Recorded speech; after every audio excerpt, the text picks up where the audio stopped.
February 23rd, 2018. Some pretty decent weather out here, not too bad.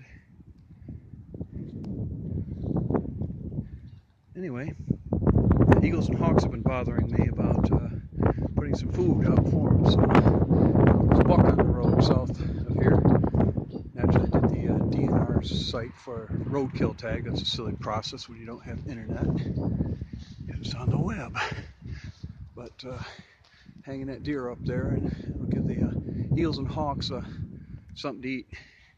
If you put it on the ground, the coyotes get it. I had one over there on top of that tall stump. It's about 7 foot up, but they got hold of it. They must have jumped up and grabbed it or something, but they got it down.